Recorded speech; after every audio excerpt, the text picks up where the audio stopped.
He sat across the table, eyes empty, lips trembling. "The voices made me do it," he whispered, blood still fresh on his shirt. No one in the interrogation room breathed. Then came the part no one expected. "They told me to eat her." She was last seen on a Tuesday morning, sipping coffee on her apartment balcony. Her neighbors remembered her waving as she watered the tiny collection of succulents she kept along the rail. No one imagined that within 48 hours her name would be plastered across missing person flyers, or that her disappearance would unveil one of the most horrifying crimes the city had ever witnessed. The alarm was first raised by a classmate. They had a group presentation and she never showed up or responded to messages. Another friend tried calling but was met with silence and a voicemail that hadn't been updated in years. After several hours and mounting concern, the building's maintenance team was contacted to perform a wellness check. What they found was enough to warrant an immediate call to police. Officers arrived just before sunset. The door was unlocked. Inside, the air was thick with a metallic stench that clung to their throats. The living room appeared normal at first glance. Books stacked on the coffee table, a throw blanket casually tossed over the couch. But as they moved toward the kitchen, something shifted. Bloody footprints led from the hallway to the fridge.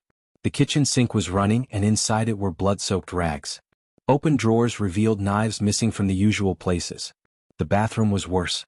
It was here they found the first sign that something had gone very, very wrong. Red symbols were smeared across the tiles and mirror, drawn in what appeared to be blood. A phrase, written over and over again in large looping letters, read, "She was chosen." The tub had been scrubbed hastily, but dark smears along the edges told a different story. As the officers moved deeper into the apartment, their stomachs turned when they opened the fridge. Inside were neatly wrapped packages of meat. The labels were torn off, and the plastic bags had names written on them in black marker. One of them simply said, "Thigh." Another, "Tongue." The worst was at the back of the freezer, a severed hand, its nails still painted a cheerful shade of blue. The same shade she always wore. The discovery triggered a city-wide search for the person responsible. It didn't take long. Less than a mile away, in a park often frequented by dog walkers and joggers, officers found a man sitting alone on a bench. He was barefoot, his hands covered in dried blood, shirt stained and torn. When approached, he didn't run or resist. He simply looked up and asked, "Do you hear them too?" Then he smiled, not with joy but with a kind of hollow relief. At the station he identified himself as Nathan Cole, the victim's roommate and close friend. They had known each other for nearly 3 years, shared groceries, celebrated birthdays together, and by all accounts had no history of conflict. But Nathan's appearance and demeanor told a different story. He was pale, disheveled, and entirely detached from the horror unfolding around him. When detectives asked where the missing woman was, he tilted his head and whispered, "Inside me." Initial interviews were riddled with incoherence. Nathan spoke of the voices that had grown louder over the past few weeks. He claimed they came at night, whispering to him through the walls, the vents, even the buzzing of the refrigerator. They told him secrets about the universe, about the flesh, about transcendence. And finally they gave him a command, to consume her, to bring her soul into himself by devouring her body. Only then would he be complete. Detectives weren't sure if he was delusional or putting on a show. A psychiatric evaluation was ordered immediately, and he was placed on suicide watch. Meanwhile, forensics worked through the apartment, uncovering a chilling level of preparation. A journal was found under Nathan's bed, filled with sketches of the same symbols found on the bathroom walls. One entry read, "She is pure. They want her. She will be the bridge." More gruesome evidence emerged. Security footage from a nearby store showed Nathan purchasing large quantities of plastic wrap, bleach and kitchen knives just 2 days before the disappearance. His laptop revealed internet searches about cannibalistic rituals, ancient demon worship, and how long a human body can be preserved in a standard freezer. Back at the station, Nathan continued to speak with the same calmness. He described how he invited her into the bathroom for a spiritual cleansing, how she was nervous but trusting, how he whispered soothing words to her even as he slit her throat. He said the voices applauded, that he cried afterward not out of guilt but joy, because they had accepted his offering. No body was ever fully recovered. Only fragments. Flesh stripped and packaged, organs separated, bones shattered or burned. When asked what he did with her heart, Nathan looked directly into the camera and said, "It was the first thing they asked for." The detectives, seasoned in handling the most brutal crimes, struggled to maintain composure. Some refused to return to the apartment scene. Others took leave from the force in the weeks that followed. The town, once so peaceful, now carried a weight it could never shake. Because this wasn't just a murder.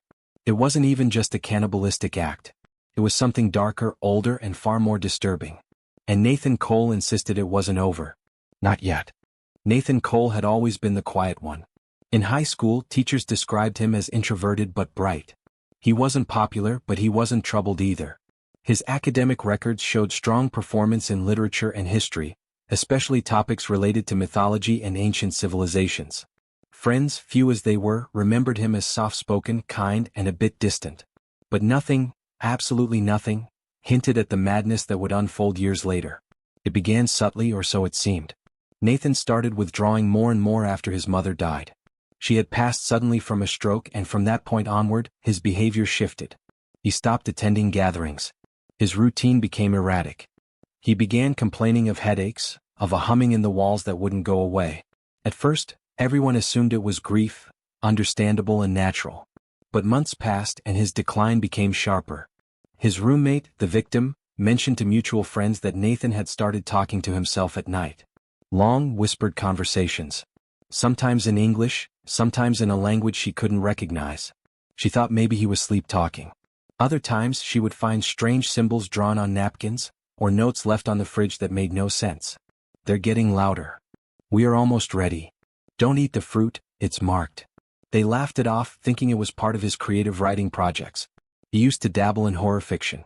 After his arrest, a deeper investigation into his mental health revealed disturbing patterns. Records showed he had visited a psychiatrist briefly in his early 20s. He had complained of hearing indistinct voices, seeing shadows move in mirrors, and feeling watched constantly. But he stopped attending therapy after only 2 sessions. No diagnosis was ever formalized, and he never sought treatment again. The journals recovered from his bedroom were chilling. Dozens of spiral notebooks, filled page after page with unbroken streams of thoughts, conversations, sketches, and confessions. He had named the voices. One was called Akshaith. Another, the Hollow Queen. A third simply referred to as them. In his writings, he claimed these voices were not hallucinations but entities, beings that existed beyond perception, who had chosen him as a vessel. He described waking up at night with his mouth full of dirt, his hands blistered, his feet bloody from wandering outside with no memory of leaving his bed. In one journal, he wrote about the victim, calling her pure, unblemished, the doorway. He believed that consuming her would allow him to cross over, or perhaps allow something else to cross into him. The writings were filled with drawings of human anatomy, skin torsos, and ritualistic symbols that experts would later find similarities to in ancient Mesopotamian cult practices. One image showed a human heart surrounded by open mouths, with the phrase "feed them to hear them" scrawled underneath. When police turned his laptop over to psychological consultants, the horror deepened. His search history painted a picture of obsessive descent, from basic occult reading to dark web forums discussing human sacrifice, blood rites, and possession. One bookmarked thread described how certain spirits enter through the act of desecration, especially if the soul is untainted. Another video file, encrypted and partially corrupted, featured what appeared to be a ritual involving chanting in a guttural tongue, with animal remains scattered in a circular pattern, eerily similar to the symbols found in his apartment. But what disturbed investigators and psychologists the most wasn't the content, but Nathan's demeanor. He didn't show the typical signs of psychosis. There was no pacing, no fear or confusion, no incoherent rambling. He was lucid, articulate, even charismatic at times. During a psychological interview, he calmly described how the voices first introduced themselves, through the sound of the refrigerator's hum. How he began meditating to speak with them more clearly. How they taught him how to sharpen his mind by fasting, depriving himself of sleep, and writing their words without filter. Nathan described the act of the killing in clinical detail. He said she didn't scream until the second cut. That he had tried to comfort her, holding her hand as he prepared the offering. He spoke with pride, not remorse.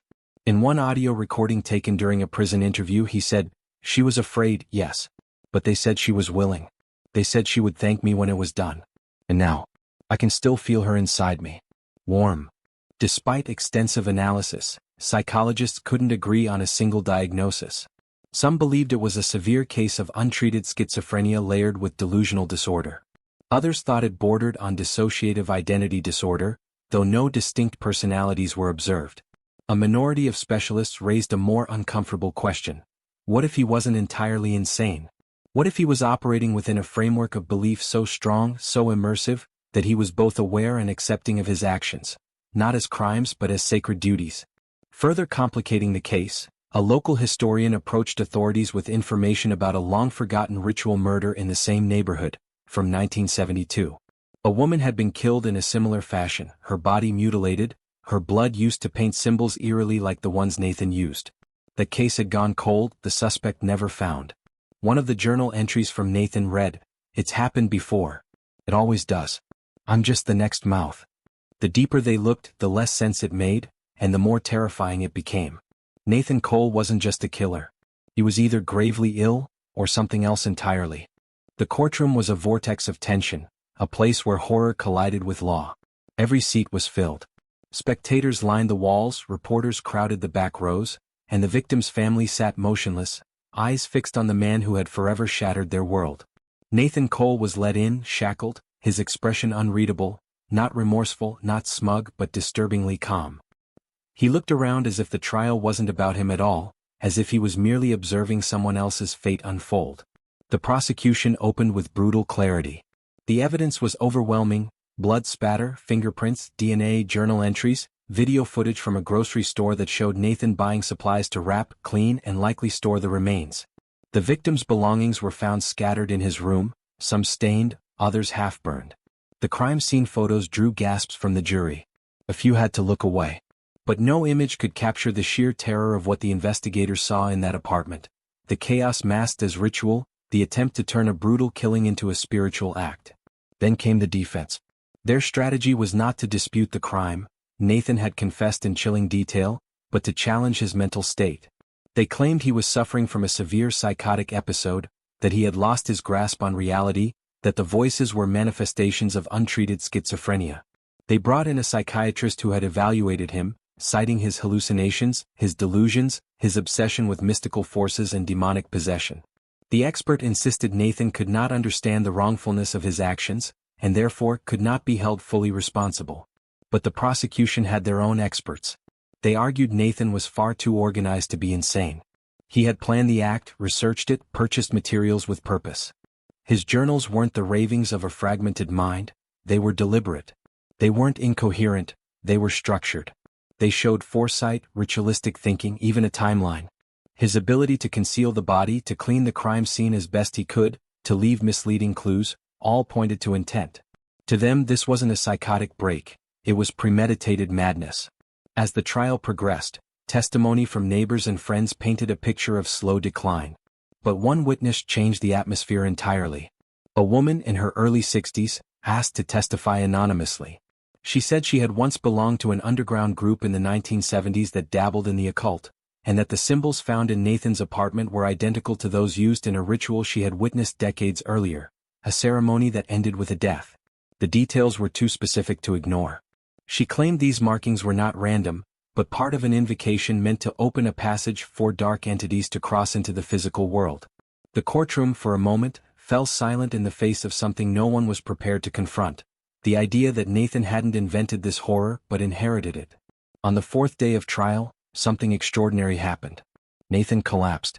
Right before closing arguments began, he convulsed violently on the floor. At first, guards thought he was faking. But his body twisted unnaturally, his eyes rolled back, and a deep guttural growl escaped his throat. Medical staff rushed in. As they tried to restrain him, he began screaming in a strange language, the same one found scribbled in his journals. It wasn't Latin. It wasn't Aramaic. It was unknown. But it sent chills down every spine in the room. He screamed until he lost consciousness, and for several hours he remained in a catatonic state.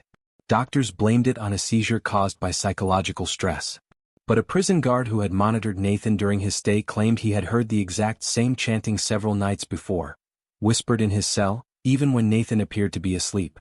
The incident never made it into official records, but the guard later quit his job, stating he couldn't shake what he'd seen. When Nathan returned to court, the jury deliberated for over 14 hours. The verdict: guilty of murder in the first degree. But the court also ruled that he would serve his sentence in a high-security psychiatric facility due to his mental state. It was not the resolution many had hoped for. Some wanted the death penalty, others wanted lifelong imprisonment. What they got was something in between. A containment, not a conclusion. Nathan was transferred to a remote institution known for housing the most dangerous and mentally unstable individuals. But within weeks, reports began to surface. Staff complained of electrical issues near his room. Security footage often glitched when monitoring his cell. Several nurses requested to be reassigned after claiming he would speak to them in their dreams. One janitor quit on the spot after discovering freshly drawn symbols on the floor, ones no one admitted to making. Nathan had been under 24-hour observation. He had no access to ink, no tools, no way to write. Yet the symbols matched those from the crime scene perfectly. To this day, Nathan Cole remains locked away. He rarely speaks, except to mutter strange phrases during storms or to laugh quietly at nothing. His journals remain under forensic review, with several pages classified and sealed from public access. Researchers, theologians, and psychologists continue to debate the nature of his descent. Was he mentally ill? Was he performing a twisted, esoteric rite? Or had something ancient and malevolent truly spoken to him? No one knows for certain. But what they do know is this: after Nathan Cole, 2 more cases of ritualistic murder involving similar symbols have emerged in different parts of the country. No clear connection. No shared acquaintances. But the same signs. The same words. And somewhere in a cold, padded cell, Nathan Cole continues to whisper and smile.